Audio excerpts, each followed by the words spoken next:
Ini coba lihat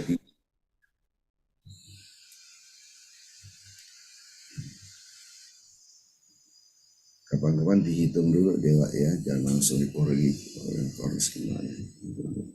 Baik Bapak Ibu yang cinta Allah Subhanahu wa taala, a'udzubillahi minasyaitonirrajim. Bismillahirrahmanirrahim. Assalamualaikum warahmatullahi wabarakatuh. Waalaikumsalam. Alhamdulillah, alhamdulillah, wassalatu wassalamu ala rasulillah sallallahu alaihi wasallam. Alhamdulillah adada khalqihi wa ridha nafsihi wa zinata arshihi wa midada kalimati. Alhamdulillah adada ma khalaqta wa razaqta wa ahyaita ila yaumin tab'asu man afnait. Ya, Bapak Ibu yang cinta Allah SWT, kita bersyukur alhamdulillah. Ketika kita ucapkan alhamdulillah ya Allah, segala puji milik Engkau ya Allah, semua pujian milik Engkau, tidak ada setitik pujian milik aku.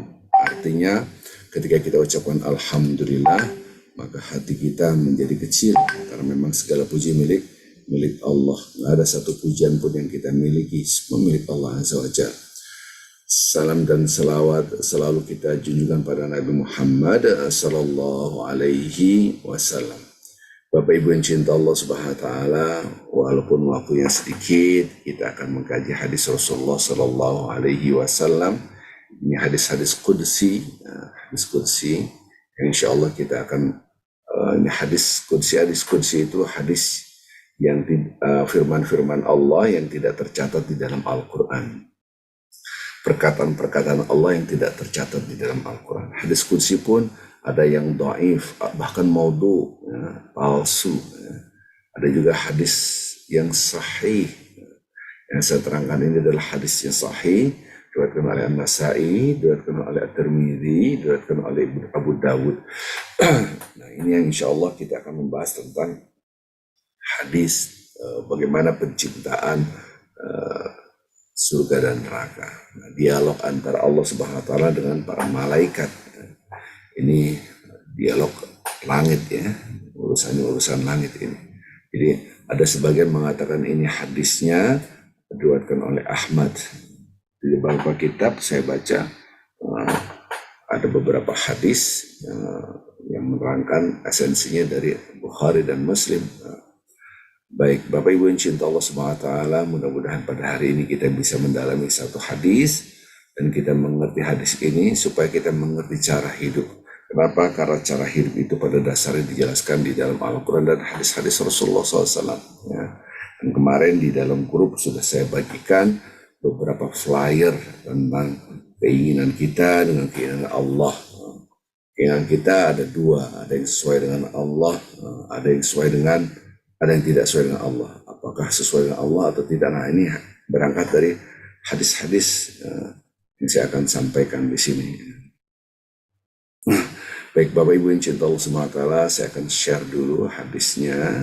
Ini maksud hadis.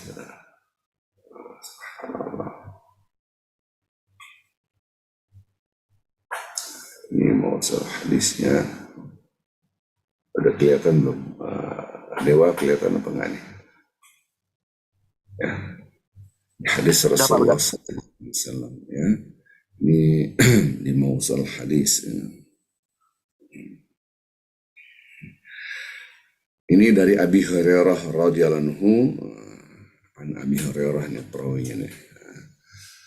Menceritakan Rasulullah SAW bersabda, "Lamma khalaqallahu al-jannata wan nar arsala Jibril ila al-jannah faqala unzur ilaiha." Ini perkataan Allah Azza wa Jalla menceritakan bahwa Allah Subhanahu wa taala lamma khalaqallahu al-jannah, ketika Allah menciptakan jannah wan nar, saya akan berikan lamma khalaqallahu al-jannah wan nar. Lamma khalaqallah, ketika Allah telah menciptakan jannah yaitu surga, wan nar yaitu api neraka, arsal Jibril ilal jannah. Siapa yang mengirim? Yaitu Allah Azza wa Jalla mengirim Jibril ke surga. Surga sudah diciptakan oleh Allah. Faqala, nah ini kata-kata ini, faqala, Allah berfirman. Di sini yang disebut dengan hadis al-Qudsi. Ini disebut dengan hadis al-Qudsi. Unzur, wahai Jibril, coba lihat ilaiha, kepada surga, coba masuk ke dalamnya. Wa ila mana'atu li ahliha fiha. Ini kata-katanya, coba lihat, dan apa yang aku persiapkan untuk penghuni surga ini. Lihat surganya. Subhanallah, dikirim. Kemudian malaikat tentu mengikuti perintah Allah Azza wa Jalla. Qala faja'a wa nadhara ilaiha wa ila ma'adallah li ahliha fiha. Allah Subhanahu wa taala setelah memerintahkan Jibril, apa kata-katanya? Jibril pun akhirnya datang ke surga itu. Ini tentang penciptaan surga. Wa nadhara ilaiha, dan Jibril melihat ke surga itu. Wa ila ma'adallah li ahliha, dan Jibril melihat apa yang dipersiapkan oleh Allah Azza wa Jalla untuk penghuni surga. Allah. Artinya dia melihat surga serta seisinya. Qala faraja ilaih. Dan Rasulullah menjelaskan, Jibril kembali kepada Allah Azza wa Jalla. Faraja ilaih, Jibril kembali kepada Allah, balik dia. Qala, akhirnya Jibril mengatakan, wa bi'izzatik, dengan ini semacam sumpah ini. Wa bi'izzatika, kalau biasanya demi Allah kan, ini demi kemuliaan engkau. Nah, fa bi'izzatik, fa adalah maka, wa adalah dan di sini adalah qasam untuk bersumpah. Izzatika adalah kemuliaan engkau. Ya Allah, demi kemuliaan engkau, sumpah demi kemuliaan engkau. Nah, ini kata-kata Jibril tentang penciptaan surga tadi. La yasma biha ahad illa dakhalaha fa amara biha wa haffad bil makarih. Ini yang berat di sini ya. La yasma biha ahadun illa dakhalaha. Kalau orang mendengar tentang surga dan betul-betul tahu, pasti dia ingin masuk. Ya kalau udah dengar kayak gini, mesti masuk dia. Karena saking indahnya. Fa'amara biha. Kemudian, hafatil bil makarih. Akan tetapi, untuk mendapatkannya ini, dia diliputi. Nah, kata-kata hafat itu diliputi. Jadi, surga ini, jalur ke surga ini bil makarih. Nah, ini yang berat sih. Surga itu untuk menujunya diliputi dengan makarih. Makarih itu hal-hal yang dibenci. Kita selesaikan dulu, nanti kita akan tafsirkan. Jadi liputan dikelilingi untuk jalur ke surga itu banyak amalan-amalan yang dibenci oleh manusia. Faqala irji ilaiha fandur ila ma'addatu li ahliha fiha. Sekarang Jibril balik lagi deh kamu ke surga gitu kan. Coba dilihat lagi, dan apa yang aku siapkan untuk penghuninya di dalamnya. Disuruh balik lagi. Jadi Jibril balik lagi, akhirnya diperintahkan oleh Allah Azza wa Jalla dalam hadis ini. Faqala faraja ilaiha fa idza hiya qad huffat bil makarih. Benar gitu kan. Setelah dilihat, ternyata memang surga itu diliputi dengan amalan-amalan yang dibenci oleh manusia, yang tidak disukai oleh manusia, amal-amal yang berat untuk mendapatkan surga. Faraja ilaiha. Kemudian Allah Subhanahu wa taala menyuruh Jibril balik kepada Allah, menghadap Allah. Apa kata-kata Jibril? Kata-kata Jibril berubah, kata-kata Jibril setelah kedua kali ke surga. Faqala bi'izzatika laqad huffat khiftu alla yadkhulaha ahad. Ini kata-kata Jibril nih. Ya Allah, demi kemuliaan engkau ya Allah, aku takut sekali alla yadkhulaha ahad. Nggak ada orang yang bisa memasukinya ya Allah, karena penuh dengan dengan perbuatan yang dibenci manusia.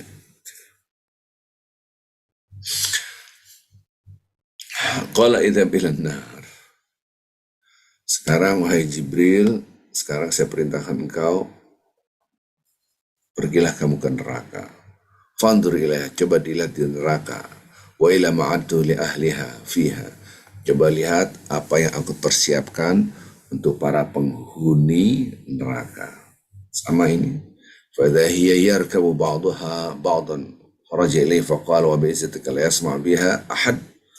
Fa yadkhulha fa amara biha fa hafat bisyahawat. Akhirnya ini sama persis, fa idza hiya yarkabu ba'daha ba'dan. Jadi menumpuk, surga neraka itu berlapis-lapis gitu kan. Kemudian malaikat melihatnya dan mengatakan, demi kemuliaan engkau. Apabila orang itu mendengar, sungguh-sungguh dia akan bisa memasukinya karena surga neraka itu diliputi, dikelilingi dengan perilaku-perilaku yang penuh dengan syahwat.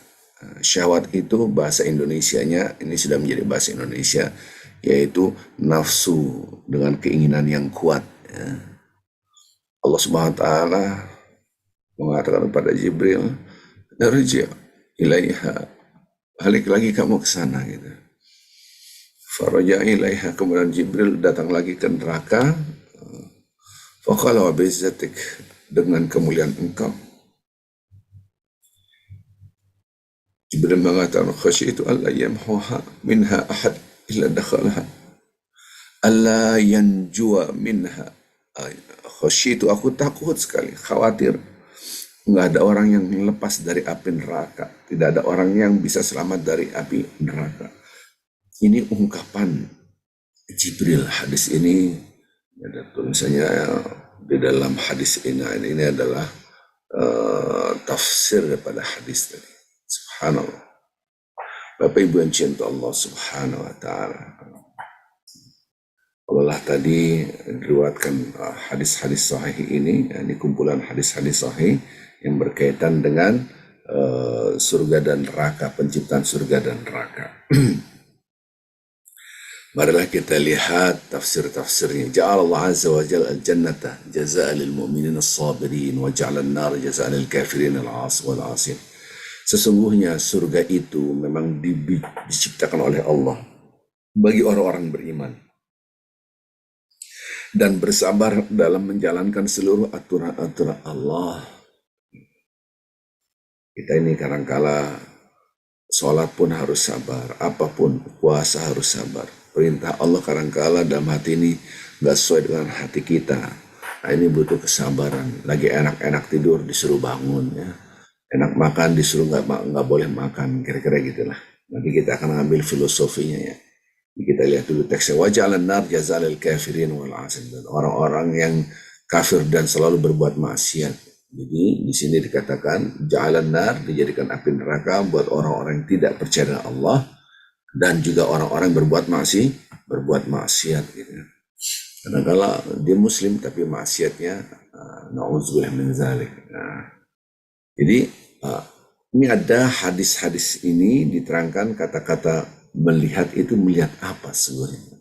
Ini adalah pelajaran agar Jibril memperlihatkan ini dan menginformasikan kepada kita karena ini diceritakan oleh Nabi Muhammad sallallahu alaihi wasallam gitu ya. Nah, kalau kita lihat dari hadis-hadis ini kita harus melihat ayat-ayat suci Al-Qur'an. Di sini diterangkan bagaimana ayat suci Al-Qur'an Karim dia mengambil dari surah An-Nazi'at, dari surah An-Nazi'at. Nazi'at ini tentang malaikat-malaikat pencabutnya nyawa. Bapak Ibu yang cinta Allah Subhanahu wa taala, kembali lagi tadi di dalam hadis tadi bahwa bagaimana Allah Subhanahu wa taala menciptakan surga itu begitu indahnya dan setiap orang pasti akan tertarik. Nah, permasalahannya Bapak-bapak Ibu yang cinta Allah Subhanahu wa taala, untuk mencapai surga itu diliputi dengan al-makarih. Al-makarih ini perbuatan-perbuatan yang tidak disukai. Di sini kita mengambil bahwa eh,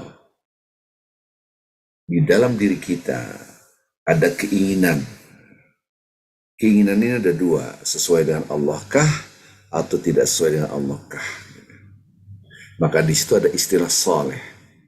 Saleh itu adalah sesuai. Hadil qalan suah, ini peci ini salihan li, cocok buat saya, tidak kebesaran, tidak kekecilan. Bahasa Arabnya saleh. Hadal ma, ini air minum ini salihan syurb, gitu. Cocok bisa untuk diminum, dikonsumsikan. Ada istilah bahasa Arab. Seandainya saya bawa kunci yang banyak, ini pernah saya terangkan juga. Saya buka, cek, cek, wah ini bukan, wah enggak, cek, cek, cek, cek, berkali-kali nggak bisa. Maka bahasa Arabnya, hadzal miftah ghairu salih. Kalau bahasa amiyahnya, bahasa pasarannya, mayasul hadza, mayasul. Maksudnya tidak soleh, ini tidak soleh. Mungkin bahasa Indonesia ini nggak pas, nggak sesuai. Hadal qamis, ini baju ini salihun li, cocok, tidak terlalu besar, tidak terlalu kecil. Ini secara bahasa. Jadi soleh itu sendiri di dalam bahasa Indonesia adalah sesuai. Maka orang yang soleh sesuai dengan apa? Sesuai dengan Allah Azza wa Jalla. Analogi yang selalu saya sampaikan kepada jemaah, kalau kita menjadi tamu, tentu kita tidak punya hak mengatur rumah orang. Karena rumah orang kita sebagai tamu, kok jam dindingnya di situ, harusnya dipindahin ke sini. Nah, ketika dipindahin ke sini ini kan kita maunya begitu, tetapi realitanya nggak mungkin kita pindahin itu jam diomelin ya. Kok TV di sini, harusnya TV nggak boleh di sini tuh, dan seterusnya. Nah, ini menunjukkan bahwa kita punya keinginan tidak boleh kita kerjakan. Karena apa? Karena rumah itu bukan milik Anda. Milik siapa? Milik tuan rumah. Kita pinjam HP orang. HP, saya nggak bawa HP nih. Iya, mana HP ente? Nggak mungkin kita otak-atik gambar di dalamnya. Screennya kita ganti, nggak mungkin. Kenapa? Karena itu bukan HP kita. Maka yang berhak mengatur siapa? Yang punya. Disinilah kata-kata soleh baru kita pahami.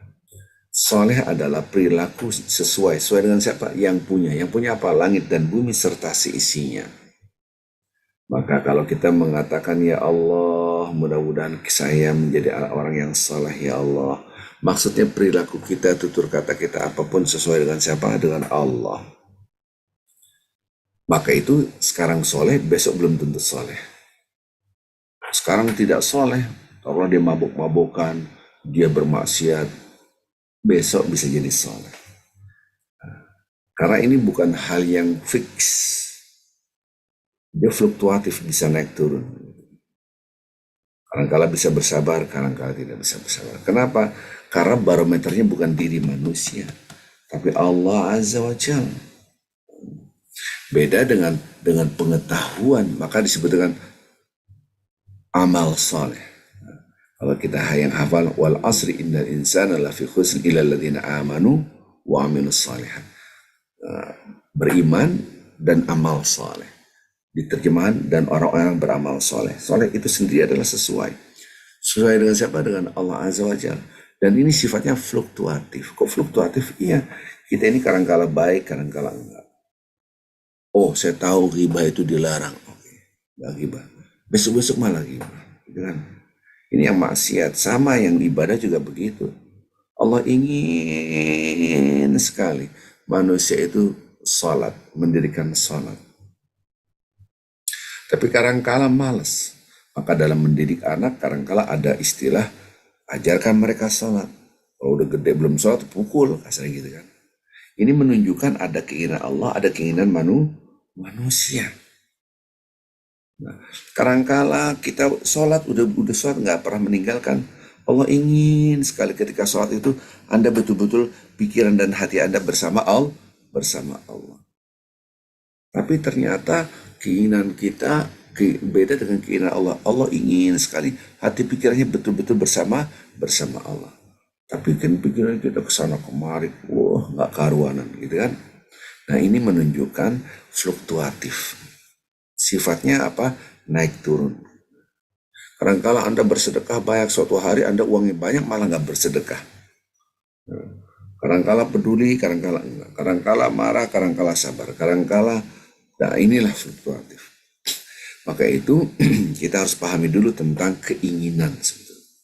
Di dalam diri kita ada keinginan. Satu, sesuai dengan Allah. Dua, hanya sesuai dengan diri kita dan bertentangan dengan keinginan Allah.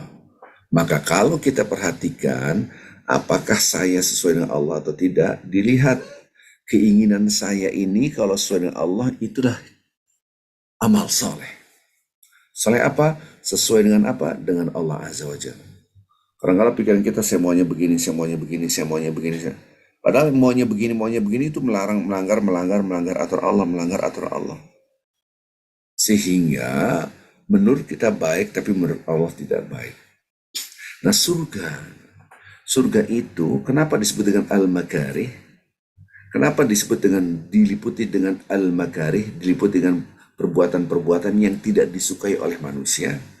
Dalam konteks ini ada yang disebut dengan keinginan manusia yang bertentangan dengan keinginan Allah. Di situ yang disebut dengan neraka pun diliputi dengan asyahwat. Syahwat itu keinginan-keinginan syahwat, nafsu belaka. Maka bapak-bapak ibu-ibu marilah kita lihat, ini penting sekali, surat An-Nazi'at. Surat An-Nazi'at kita buka supaya kita melihat semua. Ini adalah tafsirul hadis bil ayah, menafsirkan hadis dengan ayat Al-Quran. Ini surat An-Nazi'at. Kalau kita lihat ini kisahnya adalah kisahnya Fir'aun. Kisahnya Fir'aun. Kalau kita lihat ini kisahnya Fir'aun.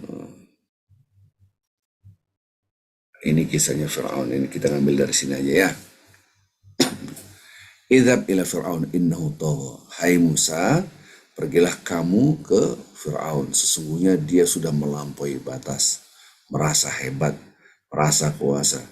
Faqul hallaka ila anta zakka. Katakan kepada Fir'aun, hai Musa, apakah Anda akan kembali ke jalan yang benar, mensucikan diri dari kesesatan? Karena dia merasa dia menjadi Tuhan. Apa kata-kata Nabi Musa? Wa ahdiyaka ila rabbika fatakhsha. Aku berikan petunjuk jalan kepada Allah Azza wa Jalla sehingga kamu betul-betul merasakan takut kepada Allah Azza wa Jalla. Kemudian Nabi Musa memperlihatkan mukjizat tanda-tanda kebesaran Allah. Arahu ayatul kubra. Dan kalau kita tahu mukjizat Nabi Musa, masya Allah, dari tangannya keluar cahaya gitu. Kemudian dia ketika diancam oleh Nabi Fir'aun, kemudian Nabi Musa mengatakan nanti air akan menjadi darah. Kita pernah dengar itu semua. Kemudian ada lagi belalang, kemudian ada lagi katak yang kodok di mana-mana. Ini saya tidak akan bercerita tentang bagaimana mukjizatnya Nabi Musa. Kadang-kadang Nabi Fir'aun dalam keadaan kesusahan, oke, semua jadi darah, semua air jadi darah. Kemudian dia insaf, setelah jadi air, maksiat lagi. Diserang dengan katak yang begitu banyak. Insaf, akhirnya dia kembali lagi. Setelah kataknya hilang, kembali lagi mendustakan Allah. Dikirim lagi belalang yang begitu banyak. Ini kisah-kisah. Itu semua akhirnya didustakan. Kamu itu bukan Rasul, padahal sudah menunjukkan mukjizat. Akhirnya dia fakadzdzaba wa 'asa tsumma adbara yas'a. Akhirnya Nabi Musa Fir'aun mendustakan itu semua. Kamu ini bukan utusan Allah. Tsumma adbara yas'a. Kemudian dia berpaling dari seruannya Nabi Musa, dan kata-kata yas'a di sini adalah menyerang, menentang. Maka ada upaya-upaya untuk membunuh Nabi Musa dan kaumnya, yaitu Bani Israel. Fahasyara fanada. Kemudian dia mengumpulkan pembesar-pembesar, memanggil teman-teman Fir'aun ini, untuk konconya, dan mengatakan, ana rabbukumul a'la. Faqala ana rabbukum. Aku adalah Tuhan yang paling maha tinggi. Fir'aun mengatakan Tuhan. Ya, luar biasa. Fa'adallah nakal al-akhir wal-ula.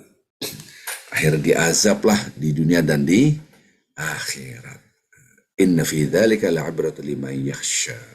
Sungguhnya kisah Fir'aun dengan Nabi Musa ini adalah pelajaran yang luar biasa bagi orang yang takut kepada Allah. Ya. Jadi kisah Nabi Musa dan Fir'aun ini harus kita yakini gitu ya. Ini bukan dongeng. Maka orang ini sombongnya luar biasa dengan kekuasaannya. Antum asyaddu khalqan min sama. Nah ini kadang-kadang ini yang bisa menyebabkan kita menangis. Allah Subhanahu wa taala mengatakan, apakah kalian ciptaan kalian itu lebih hebat daripada langit yang dibangun oleh Allah? Jelaslah langit yang begitu luas dahsyatnya. Bumi hanya setitik saja. Mungkin bakterinya langit. Karena amat sangat kecil, bagaimana manusia lebih kecil lagi gitu ya. Jadi kalau kita lihat bumi ini hanya bakterinya alam semesta dibanding planet-planet yang lain yang begitu dahsyat. Antum asyaddu khalqan amis sama bana, apakah kalian lebih hebat ciptaannya? Maksudnya lebih kecil lah dibanding langit-langit yang diciptakan oleh Allah Azza wa Jalla, begitu dahsyat. Berarti kita merasa kecil. Maka ini adalah rafa'a samka fasawa, bagaimana Allah membangun langit ini dan menyempurnakannya, ditinggikan. Kemudian lihat malam dan siang di bumi sekarang masuk ke bumi. Wa aghtashal lailaha wa akhrajad duhaha. Bagaimana Allah menjadikan gelap, bagaimana Allah menjadikan terang. Subhanallah. Wal arda ba'da dzalika dahaha. Kemudian Allah menghamparkan bumi ini buat kita. Coba lihat hamparan bumi. Ini menunjukkan tanda kekuasaan Allah. Akhraja minha ma'aha wa mar'aha. Allah bagaimana mengeluarkan airnya dan bagaimana tumbuh-tumbuhan, kemudian rumput-rumput dimakan para hewan-hewan ternak kita. Wal jibala arsah, bagaimana Allah mengukuhkan bumi ini dengan gunung-gunung dipancangkan, dikuatkan. Mata'an lakum wa li'an'amikum. Ini semua adalah nikmat buat kalian dan hewan-hewan ternak kalian. Barulah berbicara tentang kiamat. Fa idza ja'at tammatul kubra. Maka apabila datang kiamat, malah petaka yang besar, yauma yatadzakkarul insanu ma sa'a. Ketika kiamat baru mereka melihat, oh ya, dulu aku mengerjakan ini. Manusia baru teringat, wa burizatil jahimu liman yara. Kemudian neraka jahanam diperlihatkan dengan jelas pada orang-orang yang berbuat maksiat. Sesungguhnya fa'amma man tagha, barang siapa yang melampaui batas, wa athara hayatad dunya. Nah inilah neraka jahanam. Orang-orang yang selalu melampaui batas, dikatakan tidak boleh, tetap dilabrak. Jangan berzina, malah berzina. Jangan mencuri, malah mencuri. Jangan apapun masalah. Kenapa? Karena hanya memenuhi kenikmatan dunia. Wa atharul hayatad dunya. Athar itu, kalau bahasa Indonesianya, athar itu memprioritaskan, mengutamakan, menjadi nomor satu. Apa? Dunia. Memang sebenarnya apa yang harus jadi nomor satu? Akhirat. Ini wa atharul hayatad dunya fa innal jahim hiyal ma'wa. Disinilah dari 3 ayat ini menunjukkan bahwa neraka diciptakan untuk orang-orang yang selalu memprioritaskan kehidupan dunia. Kadangkala orang punya uang miliaran, padahal lembaran hidupnya tinggal sedikit. Nabi Muhammad SAW mengatakan umatku 60-an. 60-an itu ya ada yang lebih, ada yang kurang berarti. 60-an. Maka dengan harta itu terus Anda berinvestasi, investasi. Dunia. Harusnya investasi akhirat. Subhanallah. Ada orang punya uang ratusan miliar. Umurnya sudah hampir 60 gitu kan. Buat apa lagi? Kalau kehidupan dunia menjadi skala prioritas, mengutamakan kehidupan dunia, maka fa'innal jahima hiyal ma'wa. Jadi sudah ketahuan, ini sudah diberitahukan oleh Allah Azza wa Jalla. Inilah penciptaan neraka yang tadi saya terangkan dalam hadis kursi, bagaimana mereka adalah orang-orang memprioritaskan kehidupan dunia. Di dalam ayat Al-Quran yang lain kata-kata wa athar, kata-kata ini bal tu'thirunal hayatad dunya, tapi kalian lebih memprioritaskan kehidupan dunia. Ini dalam surat Al-A'la Bal tu'sirunal hayatad dun, tapi kalian manusia lebih banyak memprioritaskan kehidupan dunia, wal akhiratu khairu wa abqa, pada kehidupan akhirat jauh lebih baik dan lebih kekal. Dunia ini sebentar, bapak-bapak ibu. Kita sudah umuran, taruhlah saya ini umur udah lewat ya, udah lewat 50, udah lewat menjelang masuk 60 gitu kan. Ini nggak boleh makan ini, kadang-kadang tidur kurang. Nah, itu supaya kita ngerti kehidupan dunia itu sudah harus kita lepaskan, kita persiapkan kepada kehidupan akhirat. Kalau kita prioritaskan dunia lagi, padahal akhirat adalah di depan mata kita. Jangan sampai fa'innal jahima hiyal ma'wa. Sementara kita surga, berbicara surga. Amma man khafa maqama rabbi wa nahan nafsa 'anil hawa. Bayangkan. Ini fa'innal jannata hiya ma'wa. Ini surga buat siapa? Yang takut kepada Allah Azza wa Jalla. Takut akan keberadaan Allah, kebesaran Allah. Kadang-kala kita tidak ada rasa takut. Dia berbuat maksiat diam-diam, nggak ada yang tahu ini, gitu kan? Wa nahan nafsa 'anil hawa. Dia kuasai nafsunya. Maka ini yang disebut dengan surga diliputi dengan perbuatan yang tidak disukai oleh manusia. Bil makarih kan. Maka disebut fal innal jannah, surga itu ya ma'wa. Jadi surga apa? Surga itu banyak perbuatan yang tidak disukai oleh manusia. Subhanallah. Wa nahan nafsa 'anil hawa. Dia menahan diri, berarti kan sesuatu yang diinginkan. Ada keinginan. Nah, inilah yang disebut dengan syahwat. Syahwat yang tadi dalam hadis tadi. Ini ayat Quran ini menafsirkan hadis. Metodenya tadi adalah tafsir hadis bil ayat, menafsirkan hadis perkataan Nabi dengan perkataan firman Allah. Baik, Bapak Ibu yang cinta Allah Subhanahu wa taala, ini nanggung ya, kita lempengin aja. Ini berbicara salunaka anis saati ayyan mursaha. Orang-orang kafir bertanya tentang kiamat kapan. Fima anta min zikraha. Kapan kiamat sih? Untuk apa kalian menyebutkan waktunya? Yang penting Anda akan kembali kepada Allah, ila rabbika muntaha, kepada Tuhanmu lah kamu akan kembali. Innama anta munziru man yakhsha. Hai Muhammad, engkau adalah pemberi peringatan kepada yang takut pada Allah dan hari kiamat. Subhanallah. Ka'annam yawma yarawnaha lam yalbathu illa 'ashiyatan wa duha. Jadi kiamat itu sudah dekat, seakan-akan kalau hitungan dunia antara pagi dan petang, sebentar banget. Tapi kita kan lupa bosnya dunia seakan-akan selama-lamanya. Subhanallah. Bapak Ibu yang cinta Allah Subhanahu wa taala, dari ayat Quran, dari hadis tadi bahwa saya akan gambarkan begini. Ini selalu saya ingatkan. Ini diri kita. Ini diri kita. Ini kita nih. Kita mencintai diri kita pasti. Ini keluarga kita. Kita mencintai keluarga kita pasti. Ini diri kita. Kita mencintai. Ini kita mencintai diri kita pasti. Ini keluarga kita. Kita mencintai keluarga kita pasti. Maka ada keinginan-keinginan untuk membahagiakan diri kita. Ada keinginan-keinginan untuk membahagiakan keluarga kita. Ini yang gampang. Ada Allah. Ada Allah. Allah mencintai diri kita. Ada kita mencintai diri kita.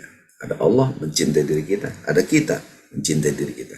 Siapa yang lebih dahsyat cintanya? Allah atau diri kita dalam mencintai diri kita? Allah. Nah, ini keluarga kita. Kita mencintai keluarga kita. Allah mencintai keluarga kita. Mana yang lebih hebat dahsyatnya mana?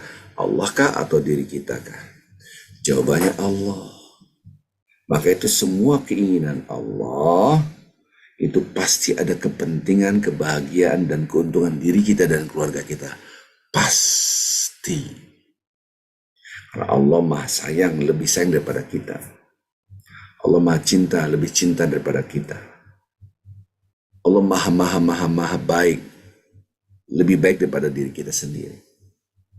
Bayangkan. Kalau maha baik berarti semua perintah Allah pasti mengandung kemaslahatan, keuntungan, kebahagiaan diri kita dan keluarga kita. Dan semua larangan-larangan Allah di dalamnya pasti ada kerusakan, kerugian, kesengsaraan buat diri kita dan keluarga kita. Dari logika tadi, maka kita baru mengerti kata-kata orang yang soleh, amal soleh, dan seterusnya. Baru kita bisa memahami hadis tadi. Oh, berarti kita ikutin Allah. Ketika mengikuti Allah dan kita tidak suka, kita tinggalkan apa yang kita inginkan, ikuti keinginan Allah. Di setelah Anda menggapai surga. Ada bisikan apa? Nafsu. Oh ya, bisikan nafsu. Bukan bisikan setan, nafsu dulu. Nafsu kita membisiki diri kita. Baru bisikan syaitan. Jadi di dalam diri kita tuh ada namanya nafsu. Maka itu ketika orang-orang digiring ke neraka, mereka menyalahkan siapa? Menyalahkan setan. Menyalahkan syaitan. Wa qala syaitan. Setan mengatakan orang-orang yang digiring ke neraka. Wa qala syaitan lamma qudil amr. Setelah ditentukan siapa yang masuk surga, siapa yang masuk neraka, syaitan berkata, Innallaha wa'adakum wa'adal haqqa. Sesungguhnya Allah memberikan janji-janji kepada kalian, janji yang benar. Wa'adtukum fa'akhlaftukum. Aku memberikan janji yang bohong. Jadi kalau orang janji bohong, itu sama dengan syaitan. Jadi kalau ada orang bohong, itu adalah gambaran minal jinnati wan syaitan yang bentuknya manusia. Wa ma kana li 'alaikum min sultan, kata syaitan. Dulu di dunia aku nggak bisa menguasai kalian illa da'autukum, kecuali aku cuma ngajak, fastajabtum li, kemudian kalian mengikuti aku. Jadi syaitan tuh yang membisikkan, cuma ngajakin. Fala talumuni walumu anfusakum. Jangan kalian menyalahkan aku, jangan kalian mencerca aku, jangan kalian menghina-hina aku, nyalahin saya, kata setan. Salahilah, walumu anfusakum. Salahilah diri kalian sendiri karena kalian punya keinginan-keinginan yang Anda ikuti. Nah, keinginan-keinginan yang Anda ikuti itu namanya nafsu syahwat. Jadi kalian ikuti keinginan kalian. Aku cuma ngajak. Ini Al-Quran, Bapak-Bapak Ibu. Ini surat Ibrahim, surat 14 ayat 22. 14-22. Ini di redaksi ini, oh manusia masuk ke neraka itu karena apa? Betul, karena setan-setan ganggu. Tapi intinya karena mengikuti keinginan-keinginan nafsunya. Disitulah baru kita memahami hadis Rasulullah SAW, hadis Qudsi, bahwa neraka itu diliputi dengan keinginan-keinginan manusia, nafsu syahwatnya manusia. Jadi kalau kita lihat apa yang di dalam kehidupan kita sehari-hari, kita diagnosa ini keinginan saya kah atau keinginan Allah kah? Dan hidup itu menjalankan dan memperjuangkan semua keinginan Allah. Nah, terus keinginan saya tadi sudah terjawab. Karena keinginan kita masuk di dalam keinginan Allah. Kenapa? Karena Allah lebih cinta kepada diri kita daripada kita sendiri. Jadi semua perintah-perintah Allah, pasti di dalamnya ada kebahagiaan diri kita dan keluarga kita. Sekali saja Anda berdosa, bermaksiat, di situ ada kesengsaraan diri Anda dan keluarga Anda. Untuk zaman sekarang, orang-orang main HP terus lupa dia terhadap kewajiban sholatnya, lupa terhadap zikirnya, lupa terhadap baca Qur'annya, gitu kan? Maka mereka mengikuti hawa nafsunya, syahwatnya, keinginan-keinginannya. Zaman sekarang perselingkuhan juga di mana-mana, mengikuti hawa nafsunya, dia itulah penghuni nerakanya. Gitu. Kalau terus seperti ini, maka kalau kita perhatikan, setan pun tidak tidak menguasai kita, karena wa ma kana li alaikum min sultan. Dulu di dunia aku tidak berkuasa terhadap kalian. Berarti tidak kuasa. Kenapa? Karena ada dua titik yang tidak bisa ditembus oleh syaitan. Dua titik inilah yang menyebabkan kita lebih ikhlas, lebih kuat. Maksudnya dua titik, dua penjuru. Nah, setan itu menyerang dari segala penjuru. Setan itu menyerang dari segala penjuru. Ini gampang ikutnya. 17. 7 itu surah Al-A'raf ayat 7. Jadi redaksinya adalah tsumma la'atiyannakum. Kalau bahasa Arab yang di Indonesia kan, kalau bahasa Arab di Indonesia kan sungguh-sungguh berkali-kali. Sungguh-sungguh aku akan serang manusia, aku akan datangi manusia. Mim baini aidihim wa khalfihim, dari depan, dari belakang. Wan aimanihim wa an syama'ilihim, dari kanan, dari kiri. Ini titik-titik penjurunya setan dari segala penjuru. Wala tajidu aktsaruhum syakirin, kebanyakan manusia tidak bersyukur pada Allah. Ini dialog antara Allah dengan Allah Azza wa Jalla dengan iblis. Jadi setan itu menggoda dari 4 penjuru, dari depan, dari belakang, dari kanan, dari kiri. Maka pikiran kita selalu ada pikiran-pikiran negatif. Ada ide-ide, tapi ide-ide yang bertentangan dengan Al-Quran dan hadis. Ada nafsu, keinginan, kolaborasi antara pikiran setan dengan keinginan kita. Kolaborasi, jadilah sebuah kemaksiatan. Kolaborasi, dia punya idenya begini. Ada keinginan berkolaborasi, jadilah maksiat. Ada 2 titik yang tidak disebut di dalam Al-Quran ini, yaitu titik yang mana setan tidak bisa masuk. Apa? Atas dan bawah. Maka kita berdoa, mengadakan tangan kita ke langit. Ya Allah, gak bisa ditembus. Dan kita sujud. Sujud ini maksudnya apa? Titik nol. La haula wala quwata illa billah, kita sujud. La haula wala quwata. Nah, manusia yang sombong, inilah aku, itu dilahap oleh setan, makanan setan. Semakin dimakan, nafsunya semakin hebat. Menunjukkan who am I, inilah aku. Ini fotonya di mana disebar luaskan, inilah aku. Ini fotonya di mana-mana, bukan berarti capres ya, gitu kan. Dan seterusnya gitu kan. Menunjukkan who am I, inilah aku. Di medsos. Semakin dilahaplah nafsu ini, kemudian bisikan setan, Anda hebat.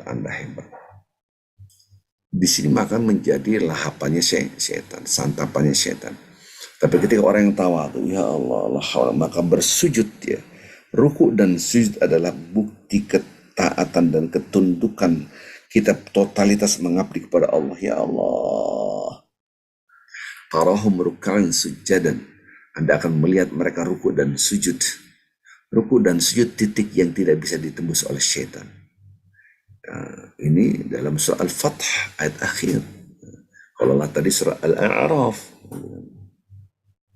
Nah, yang ke atas ini tidak bisa ditembus, maka ada istilah wa farwaha fis sama. Ini surat Ibrahim juga. Dan cabangnya menjulang ke langit. Maka itu orang disuruh banyak berdoa, berzikir agar tidak kerasukan setan pikiran-pikirannya. Ini kerasukan bukan berarti kerasukan kesurupan. Pikiran kita nih, ada yang istilahnya flash of mind, percikan-percikan ide, tapi diatur, ditata oleh setan dan hawa nafsu.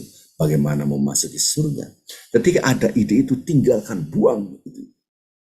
Karena itu menyebabkan Anda neraka. Dan neraka itu ada 2 sebetulnya, neraka dunia, neraka akhirat. Sama juga surga dunia, di surga akhir. Rabbana atina fid dunya hasanah wa fil akhirati hasanah. Dapat surga dunia dan surga akhirat. Kita ingin sekali mendapatkan dunia hasanah, surga dunia, akhirat hasanah, ya. Nah, disinilah kita bisa memahami, ternyata hidup itu menjalani dan memperjuangkan semua keinginan Allah. Dan ini sudah menjadi flyer yang saya sebarluaskan di WA group. Bapak-bapak ibu yang cinta Allah SWT pasti sudah mendapatkan itu kalau ada di WA group. WA group yang kita bikin memang pasif karena saya tidak ingin berbicara macam-macam. Kita hanya admin saja yang meng-share. Selain admin nggak bisa nge-share. Nah, kita share ayat-ayat suci Al-Quran, hadis-hadis, bentuknya flyer gitu. Tapi esensinya dari Al-Quran dan hadis. Kalaulah kita lihat kehidupan kita sehari-hari, tidur atau salat tahajud. Pertanyaannya, secara lisan tahajud Ustaz, tapi belum tentu kita lebih memprioritaskan tahajud daripada tidur. Bisa jadi memprioritaskan bal tu'thirunal hayatad dunya ataupun wa atharal hayatad dunya, tadi ayat Quran tadi, lebih mengutamakan kehidupan dunia. Kalau saya sehat, besok ada puasa sunnah. Puasa enggak ya? Saya tidak bicara sakit. Puasa enggak ya? Oh, saya puasa apa? Enggak usah lah. Berarti lebih memprioritaskan kehidupan, keinginan diri kita. Kalau kita perhatikan dengan dalam, ketika Allah memerintahkan sesuatu dan kita rasakan ada kemalasan dan kita benci, langsung di switch di sini, dirubah di sini. Oh, ada hadis ini yang menyebabkan surga. Nah, maka setan membisikkan hal-hal yang negatif, perbuatan yang baik menjadi tidak baik, perbuatan yang buruk menjadi indah seindah-indahnya. Ini kadang-kala kita lupa. Gambaran setan itu tahu bahwa surga itu diliputi dengan perbuatan-perbuatan yang tidak disukai. Semakin dijelek-jelekin, neraka itu diliputi dengan perbuatan-perbuatan yang disukai. Semakin diperindah seindah-indahnya oleh siapa? Oleh setan. Ini yang harus kita ekstra hati-hati.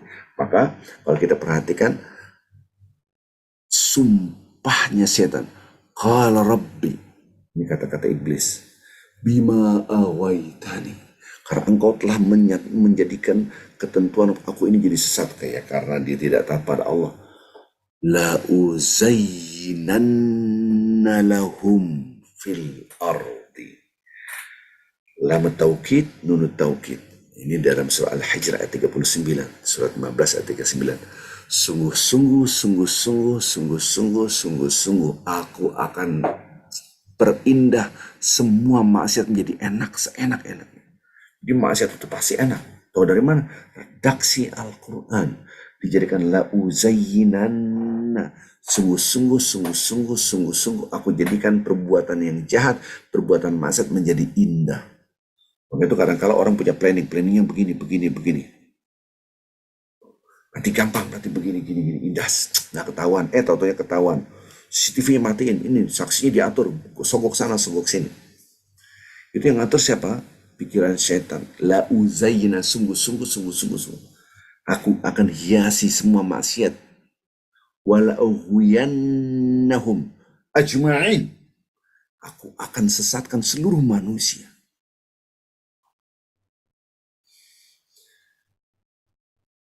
Illa ibadakal mukhlasin. Illa ibadaka minhumul mukhlasin. Illa ibadaka, kecuali hamba-hamba engkau ya Allah, minhumul mukhlasin, yang orang-orang yang tidak bisa aku sentuh. Itu yang disebut dengan orang-orang yang ikhlas. Orang yang tidak bisa disentuh, orang-orang ikhlas. Tetapi mukhlas bukan mukhlis. Kalau mukhlis itu orang ikhlas, mukhlas itu orang pilihan. Bilang karena dia ikhlas dipilih Allah. Kenapa? Karena dia sering keep kontak kepada Allah, selalu berzikir,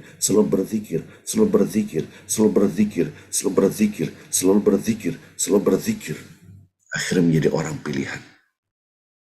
Kita bagaimana menjadi pilihan Allah? Baca Quran pun jarang. 1 hari nggak baca Quran, 2 hari nggak baca Quran, 3 hari nggak baca Quran, 1 minggu nggak baca Quran, 1 bulan nggak baca Quran. Ini mah dilalap sama setan mah gampang banget. Quran adalah zikir. Inna nahnu nazzalna dzikra. Tapi kan kalau ingin baca Quran, malas, malas. Ingat hadis yang tadi, bahwa surga diliputi dengan hal-hal yang tidak disukai. Dobrak. Nanti pada satu titik Anda akan luntur istilah yang tidak disukai, kata kalau Anda sudah bisa menikmati. Baca Quran kita bisa meneteskan air mata, kita nikmati. Sholat lagi, kita bisa menikmati sholat lagi, sholat lagi, sholat lagi, sholat lagi, sholat lagi. Menikmati sholat itu sendiri. Berzikir lisan ini kasihan, kayak gak enak banget kalau gak subhanallah, alhamdulillah. Subhanallah, alhamdulillah, wa la ilaha illallah, Allah akbar. Subhanallah, alhamdulillah, wa la ilaha illallah, Allah akbar. Subhanallah, alhamdulillah, wa la. Kayaknya gak enak kalau gak nyebut itu. Wah, jadi nikmat, dinikmati. Ini yang kadang-kala kita lupa, bagaimana Allah Subhanahu wa Ta'ala menggambarkan orang-orang yang dicintai oleh Allah adalah orang-orang yang selalu berzikir. Alladzina yadhkuruna Allah qiyaman wa qu'udan wa 'ala junubihim, yang selalu berzikir baik dalam keadaan berdiri, duduk atau berbaring. Kadang-kala orang lupa, manusia cuma 3, kalau nggak berdiri, duduk atau berbaring, cuma 3 doang. Jadi kalau kita banyak-banyak berzikir, subhanallah, lidah kita tuh kayaknya nggak enak kalau nggak subhanallah, alhamdulillah, subhanallah. Sambil nyetir mobil, la ilaha illallah, nggak pakai suara juga nggak apa-apa, la ilaha illallah, syarika lahul mulk wa lahul hamdu wa yuhyidu wa yumiitu la yamutu biyadihil khairu wa ala kulli syai'in. Nah, harus dalam keadaan di atas sajadah menghadap Allah, kiblat. Nggak, Anda berdiri, duduk, berbaring sambil beres-beres rumah, nyapu-nyapu, nyetir mobil. Jadi lisan kita selalu berzikir. Orang seperti ini menjadi orang yang dipilih oleh Allah. Ketika dia betul-betul merasakan kedekatan Allah dengan berzikir, itu yang tidak bisa ditembus. Zikir kan hubungan dengan kita dengan Allah. Titik atas ini yang tidak disebut di dalam surat 7 ayat 17 tadi, yaitu surat Al-A'raf ayat 17. Karena setan akan menyerang dari segala penjuru. Subhanallah. Setan menyerang dari segala penjuru itu apa? Ini menunjukkan bahwa kita hati-hati. Kalau waspadalah, ada istilah gitu kan di TV. Waspadalah dari segala penjuru. Setiap saat, tidak ada berhenti-berhentinya. Setiap saat berdiri duduk berbaring, berdiri duduk berbaring, mereka diserang oleh setan. Nah, kita enggak berdiri duduk berbaring, berdiri duduk berbaring. Selalu ingat Allah yang perang kita. Jadi setiap hari kita perang. Perang apa? Ikut keinginan kita atau ikut keinginan Allah? Allah, duanya. Perang keinginan kita atau keinginan Allah. Dan keinginan Allah, semua keinginan Allah, semua apapun yang disebut dengan keinginan Allah, pasti di dalamnya ada kepentingan, kemaslahatan, kebahagiaan, keuntungan diri kita dan keluarga kita. Bahasa fikihnya, al-amr yaqtadi al-maslahah, wan nahyu yaqtadi al-mafsadah. Perintah pasti mengandung kebahagiaan. Jadi perintah pasti mengandung kebahagiaan. Dan semua larangan-larangan pasti mengandung bahaya. Ini nih contoh, baru contoh saja. Jadi kalau kita lihat ada 2 titik. Titik selalu berzikir. Sholat berzikir, baca Quran berzikir. Sekarang bapak-bapak ibu, tanyalah pada diri kita masing-masing. Apakah Anda cinta Allah? Ya, cinta Ustaz. Saya tanya, apakah Anda membaca Al-Quran setiap hari? Apakah kita cintakan dan kita sebut nama Allah waktu dalam keadaan berdiri, duduk, berbaring? Apakah kita selalu mengatakan subhanallah, alhamdulillah, wa la ilaha illallah, ataupun la wahdahu la syarika, ataupun apalah zikir apapun, berdiri, duduk, berbaring? Katakan dengan sesungguhnya. Coba lihat bapak-bapak, malas Ustaz, aduh malas. Nah, kata-kata malas itulah, kata-kata malas, inilah yang menyebabkan hadis banyak di sekeliling makari, hal-hal yang tidak disukai oleh manusia. Apakah kita menjadikan bacaan Quran itu yang kita tidak sukai? Kalau kata-kata tentu kita sukai, tapi realitanya malas, seakan-akan kita tidak suka. Kalau emang suka Anda baca Quran, satu hari nggak baca Quran, ada yang hilang. Nah sekarang kita lihat, mohon maaf, maaf bapak-bapak ibu, orang ngejar, ngejar apa? Ngejar kenikmatan dunia pagi, siang, sore, malam sampai lembur. Pagi berangkat pulang, nanti malam gitu kan. Pagi berangkat pulang, malam-malam terus ya. Setiap hari dia merasa nyaman. Kalau kita katakan kepada mereka, ayo kita baca Quran, ayo baca Quran. Tidak, sibuk saya. Katanya kamu cinta Allah. Ya cinta Allah, tapi nggak baca Quran. Semakin Anda sibuk, semakin sibuk, semakin sibuk, semakin berkarat hati, berkarat, semakin tidak ada zikrullah. Alasannya ada, ikut pengajian kayak gini ngezoom, antara malas. Nah, inilah surga itu diliputi dengan perbuatan-perbuatan yang mana orang tidak suka gitu. Mending saya main golf aja dulu dah gitu. UAS dulu dah gitu kan. Ngaji ntar aja dah gitu. Ini penting sekali. Bagaimana kita menjadikan yang kita benci itu menjadi sebuah kenikmatan. Nah itu tingkat tinggi itu. Itu namanya muhsin. Muhsin itu sudah rasa kebersamaan dengan Allah Azza wa Jalla. Rasa bersama dengan Allah Azza wa Jalla. Apakah kita betul-betul merasakan bersama Allah Azza wa Jalla? Apakah kita merasa cinta Allah? Kalau cinta kita sebutin. Kita kalau cinta seorang gitu kan. Kalau seorang itu tinggalnya di daerah kota apa, kita sebut kotanya udah senang. Kita lewat kotanya itu senang. Atau daerah apa, itulah cinta. Nah, kita nyebut nama Allah. Bagaimana kita selalu membaca Al-Quran. Karena itulah yang gak disukai orang baca, ngaji. Ngaji cuma berapa berjam-jam kan? Enggak. Paling cuma berapa jam, sejam, 2 jam kelar pengajian. Baca Quran paling berapa lama? Sholat, perbanyak sholat, perbanyak sholat, perbanyak sholat. Subhanallah. Bapak-bapak ibu yang cinta Allah SWT, ini yang harus kita pahami. Memperbanyak sholat itu, memperbanyak sujud berarti. Saya ingatkan ini kisah dari Rabi'ah bin Ka'ab, yaitu pembantunya Nabi lah gitu. Waktu itu lagi nyiapin wudhu, Nabi nyiapin wudhu, airnya disiapin airnya.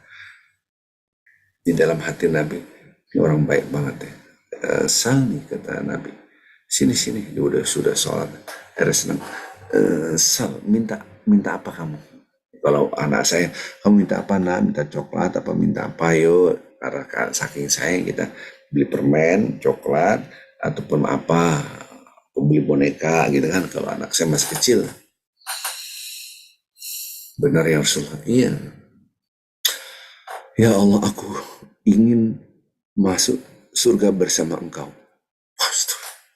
Ini kan Rafiqul A'la, surga khusus Nabi itu kan namanya Rafiqul A'la. Rafiqul A'la tuh derajat surga yang paling tinggi, khusus spesial untuk Nabi, bukan untuk manusia biasa. Katanya, murafaqatuka fil jannah, aku selalu berdampingan dengan engkau di surga. Bukan hanya minta surga, minta surganya berdampingan dengan Allah, dengan Rasulullah SAW. Waduh, berat. Yang lain aja deh, yang lain, gitu kan? Kata Rasulullah SAW, ghairu dzalik, udah kayak yang lain. Enggak, tetap aku mintanya itu. Huwa dzalik, itu yang aku mau. Katanya tadi minta, kalau orang bahasa Betawi gitu. Tadi suruh minta, kalau udah minta ternyata ganti gitu. Kira-kira gitu. Apa kata-kata Rasulullah SAW ini penting sekali. Ya. Ini kepada Rabi'ah bin Ka'ab mengatakan, ya sudah, kamu bantu aku ya, supaya bisa sampai level itu. Apa itu? Bikatsratus sujud. Ini hadis sahih. Ya. Hadis riwayat Muslim, dengan memperbanyak sujud. Ini titik yang mana setan tidak bisa sentuh. Ada 2 titik. Jadi bagaimana amalan-amalan itu bisa kita lakukan dengan nikmat kalau kita kekuatan 2 titik ini. Banyak berdoa dengan banyak sujud. Kata-kata memperbanyak sujud, tafsir hadis, yaitu tentang banyaknya salat. Insya Allah minggu depan kita akan bahas hadis-hadis seperti ini ya. Nah, jadi bagaimana kita ada 2 titik yang mana syaitan tidak akan bisa memasuki. yaitu atas dan bawah yang tadi surah Al-A'raf. Dan setan mempunyai cara dengan redaksi, ada la uzayyinanna dengan redaksi la uwayanna. Maksudnya adalah kami akan hiasi semua kemaksiatan menjadi indah dan enak, dan semua ini akan menjadi sesat. Subhanallah. Mudah-mudahan kajian tafsir hadis ini bermanfaat buat kita semua.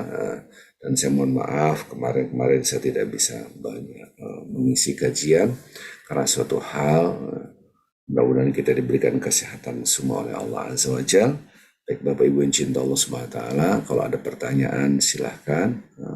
Saya buka dulu mute-nya untuk sebentar. Dede ada pertanyaan nggak? Ada Pak, saya bacakan ya Pak. Ya silakan. Assalamualaikum warahmatullahi wabarakatuh.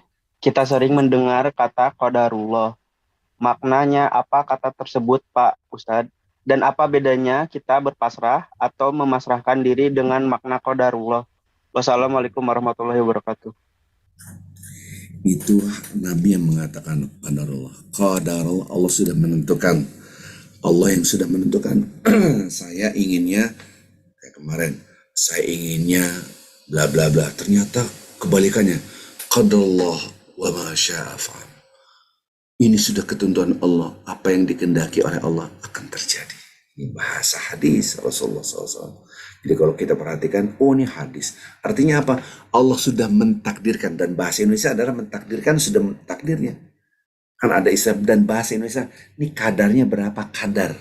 Dan itu sudah kadar bahasa Arabnya. Jadi kata-kata qadar Allah adalah tidak boleh ada kekecewaan sedikit pun. Ketika kita merasakan hidup ada yang tidak sesuai dengan kita. Coba dulu saya begini. Kenapa begitu? Coba, itulah kata-kata syaitan. Ya. Oh ya, itu kata-kata syaitan. Maka katakan tadi qadar Allah. Apa yang sudah ditentukan Allah, sya'ama fa'al. Apa yang sudah ditentukan oleh Allah, itu yang akan terjadi. Sudah terjadi, mau diapain lagi? Nah inilah yang harus kita pahami, insya Allah. Ataupun ada istilah selain qadarullah, ada. Apa itu istilahnya?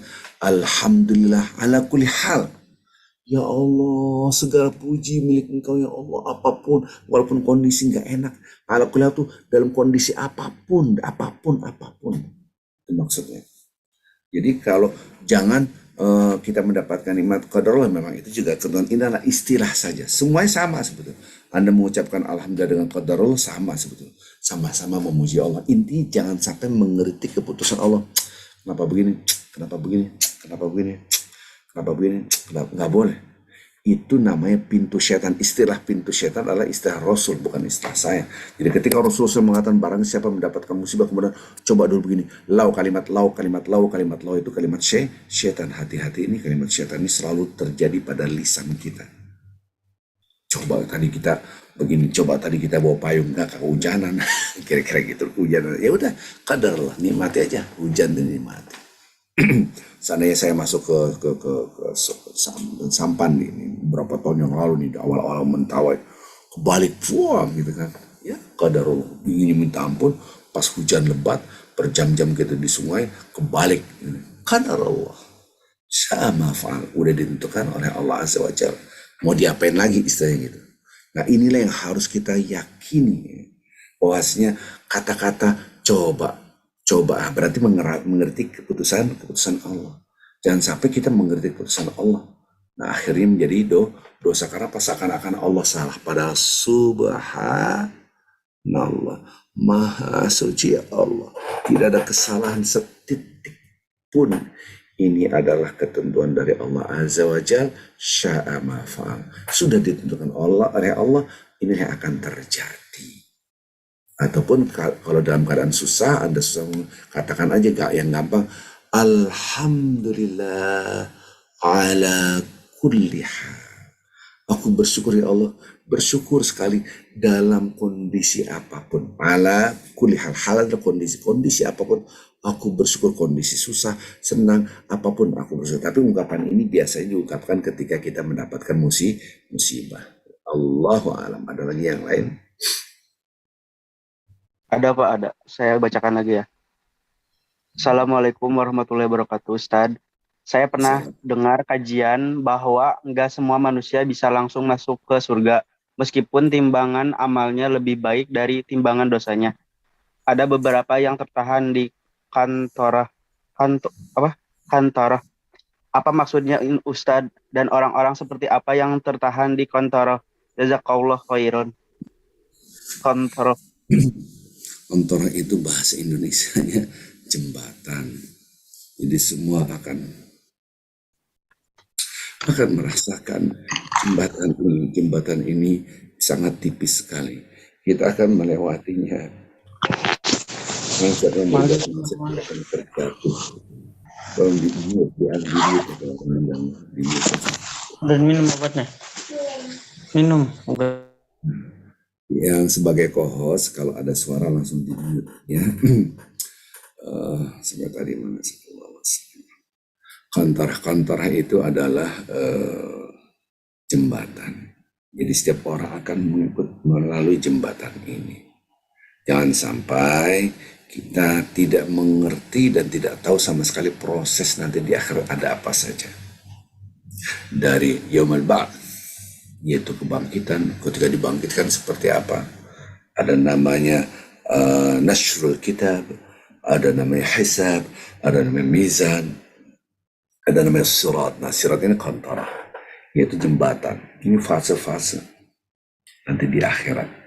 Nah, fase satu harinya itu dalam hadis ada yang mengatakan 50.000 tahun satu harinya. Bayangin 50.000 tahun satu harinya kan. Nanti di kantor ini kita akan lewat, kalau berbuat maksiat itu terjatuh dia. Sesuai dengan amalnya. Nanti kalau sudah dibersihkan, baru dia bisa masuk surga. Nah inilah, maka jangan meremehkan dosa. Mudah-mudahan kita diampuni oleh Allah semua dosa-dosa kita. Amin ya rabbal alamin.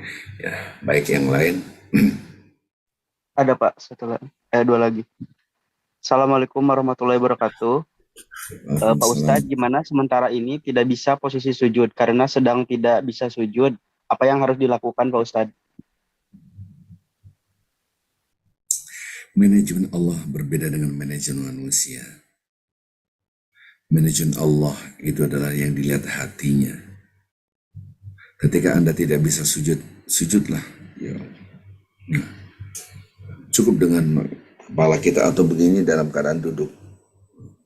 Allah itu maha sayang. Sayang, maha memaklumi orang-orang seperti ini.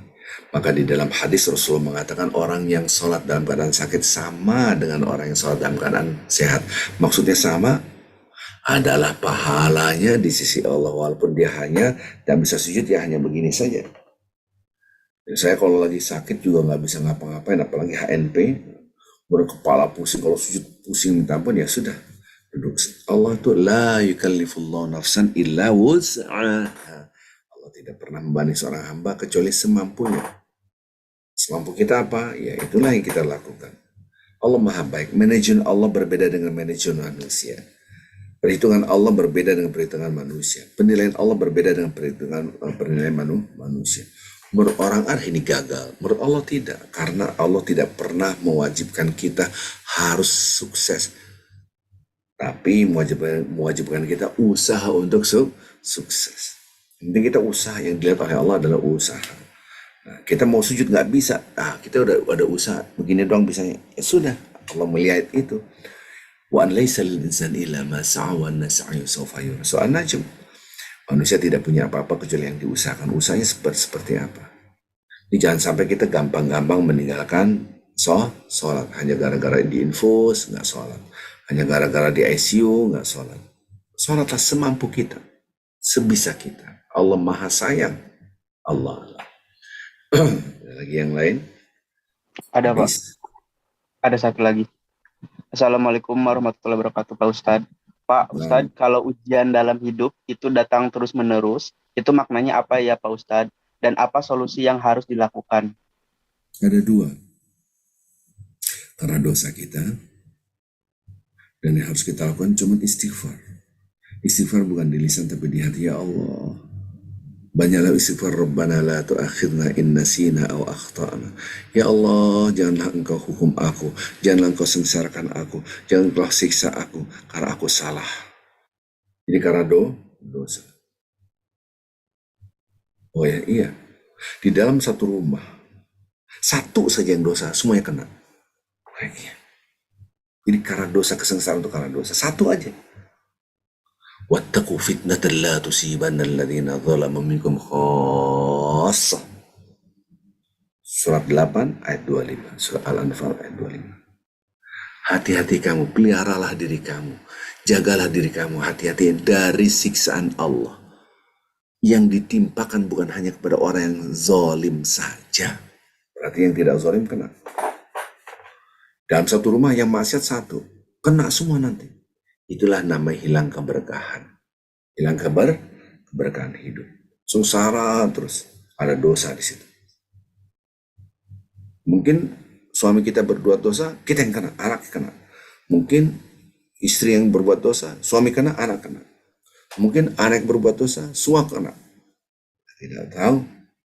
Semua kena, Ustaz, kan bukan yang zalim doang yang kena. Semua yang zalim atau tidak zalim kena semua. Oh iya. Surat 8 ayat 25. Maka how to solve the problem? Banyaklah beristighfar. Betapa banyak kesengsaraan itu karena dosa-dosa kita.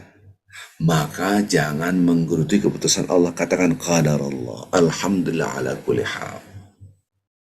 Ini sudah ditentukan oleh Allah. Jadi kesengsaraan itu menghapuskan dosa-dosa kita. Yang kedua, kita banyak beristighfar. Jangan dosa tambah dosa lagi. Menggeruti keputusan Allah. Itu dari satu sisi. Sisi yang lain, nggak usah masuk dulu ke sisi ini. Kenapa? Ini juga teks Al-Qurannya, hadisnya juga banyak. Kenapa nggak masuk ke situ? Karena nanti GR. Terlalu pede. Gak ada rasa. Terlalu percaya diri. Kenapa?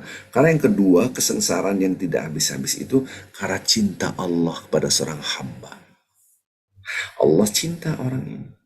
Maka dikasih ujian yang gak habis-habis. Maka mereka masuk ahlul bala.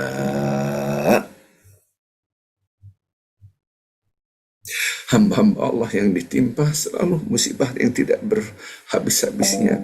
Dan mereka-mereka inilah orang-orang yang akan mendapatkan cinta Allah di akhirat, akan mendapatkan kebahagiaan. Mudah-mudahan. Kenapa nggak boleh masuk ke sini? Karena jangan-jangan ini karena dosa kita.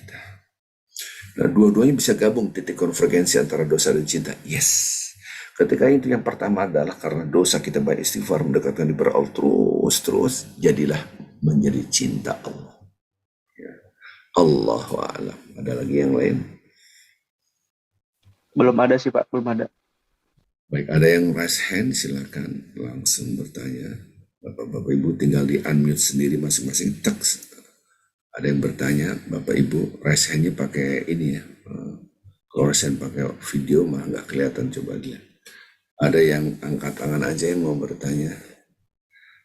Baik, tidak ada. Insya Allah besok kita akan bertemu kembali di waktu yang sama. Insya Allah mudah-mudahan kita sehat semua. Bapak-bapak Ibu yang cinta Allah Subhanahu wa Ta'ala, saya mohon maaf beberapa kali saya absen karena kondisi hal yang tidak mungkin saya mengajar. Marilah kita doa bagi yang sakit diangkat penyakitnya oleh Allah. Bagi keluarga yang barusan saja meninggal dunia, mudah-mudahan diampuni dosa-dosa, dimasukkan dalam kubur Raudhah min Riyadhil Jinan. Yang wafat dimasukkan dalam Raudhah min Riyadhil Jinan, yaitu kebun di antara kebun-kebun surga. Kita doakan keluarga kita, anak kita menjadi orang yang saleh. Al-Fatihah. A'udzu billahi minasyaitonir rajim. Bismillahirrahmanirrahim. Alhamdulillahi Rabbil Alamin, Ar-Rahmanir Rahim, Maliki Yawmiddin, Iyaka na'budu wa iyaka nasta'in, Ihdinas siratal mustaqim, siratal ladzina an'amta 'alaihim ghairil maghdubi 'alaihim waladdallin. Amin. Lakal hamdu la ilaha illa antal ahadul fardus samadul ladzi lam yalid wa lam yulad wa lam yakul lahu kufuwan ahad. Allahumma salli wa sallim wa barik ala rasulika wa nabika Sayyidina Muhammadin wa ala alihi wa sahbihi wa sallam. Ya Allah, ampunilah dosa kami, Allah. Baik yang sengaja atau yang tidak sengaja. Baik yang kami sadari atau yang tidak kami sadari. Allah ampunilah segala dosa-dosa kami yang Engkau ketahui dan Engkau Maha mengetahui baik yang nampak dan gaib. Ampunilah dosa kami, dosa kedua orang tua kami, saudara-saudara kami, kerabat kami, anak keturunan kami, ya Allah. Jadikanlah kami semua keluarga kami yang Kau limpahkan maghfirah dan rahmat-Mu untuk kami semua, ya Allah. Ampunilah dosa kedua orang tua kami yang telah mendidik kami, membesarkan kami, merawat kami, mencintai kami. Cintailah mereka, ya Allah, sebagaimana mereka mencintai diri kami waktu masih kecil.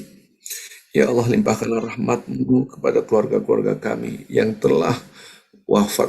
Hanya Engkau lah yang Maha mengampun, tidak ada satupun keampunan kecuali dari Engkau, ya Allah.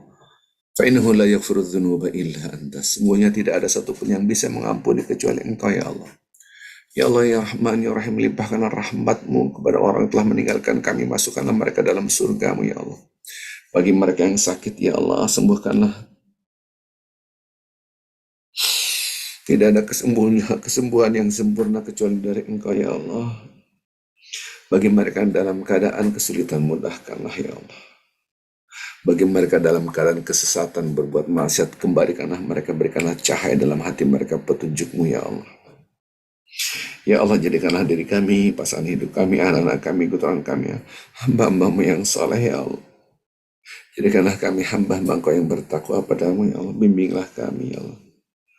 Ya Allah, kami meminta kepada Engkau segala kebaikan yang Engkau ketahui, dan lindungilah kami dari segala keburukan kejelekan yang Engkau ketahui, dan lindungilah kami dan ampunilah kami, Allah, dari dosa-dosa yang Engkau ketahui. Sungguhnya Engkau yang Maha mengetahui segala sesuatu, ya Allah. Ya Allah, hadirkanlah kepada negara Republik Indonesia ini pemimpin yang saleh. Ya Allah, sesungguhnya umat Islam, ya Allah, dalam keadaan kesulitan, ya Allah, tidak ada kemudahan kecuali dari Engkau, ya Allah. Mudahkanlah kami, mudahkanlah negara Republik Indonesia ini, ya Allah. Berikanlah kepada kami penguasa yang saleh, yang bertakwa padamu, ya Allah. Sangat mudah bagi Engkau untuk menghadirkan kepada kami pemimpin yang saleh. Ya Allah, ya Rahman, ya Rahim, jadikanlah hidup kami penuh dengan kebahagiaan.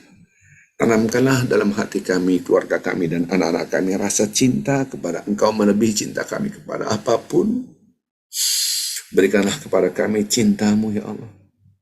Kami mengharap kepada Engkau cinta Engkau dan cinta orang-orang yang saleh, cinta orang-orang yang mencintai Engkau.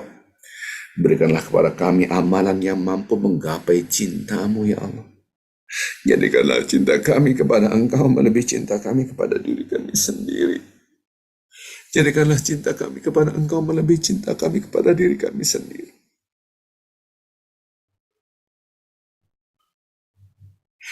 Sehingga kami bisa menjalani semua keinginan-keinginan Engkau, ya Allah. Jadikanlah cinta kami kepada Engkau melebihi cinta kami kepada keluarga kami. Jadikanlah cinta kami kepada Engkau melebihi cinta kami kepada air yang dingin. Rabbana atina fid dunya hasanah wa fil akhirati hasanah wa qina adzabannar. Wa sallallahu ala sayyidina Muhammadin nabiyil ummi wa ala alihi wa sahbihi wasallam walhamdulillahi rabbil alamin. Baik Bapak Ibu yang cinta Allah Subhanahu wa taala, kalau kita berkumpul, tadi kita sudah membaca Al-Qur'an, hadis-hadis, dan ditutup dengan doa. Harapan saya Bapak-Bapak Ibu, jangan rugi. Kenapa? Karena doa itu mahal ketika di situ banyak para malaikat datang dan kita didengar oleh Allah. Kemudian kajian udah habis selesai, doa diikutin sampai habis. Inilah banyak orang tidak punya ilmu tentang ini, ya. Itu hadis riwayat Muslim. Insya Allah kita akan bahas hal-hal seperti itu. Itu mahal, ya. Kita berkumpul di sini dengan hamba-hamba Allah yang soleh dan berkumpul di sini zaman sekarang dengan Zoom ini. Ya. Mudah-mudahan kita semua menjadi orang-orang yang saleh, keluarga kita, anak kita, keturunan kita. Kita tutup dengan kafaratul majlis. Subhanakallahumma bihamdika asyhadu an la ilaha illa anta astaghfiruka wa atubu ilaik. Assalamualaikum warahmatullahi wabarakatuh. Waalaikumsalam warahmatullahi Waalaikumsalam warahmatullahi wabarakatuh. Ya Ustaz, sehat lahir batin ya, sehat Ustaz. Recording Dede. Barakallah. Terima kasih Pak Ustaz. Assalamualaikum warahmatullahi wabarakatuh. Sehat-sehat. Izin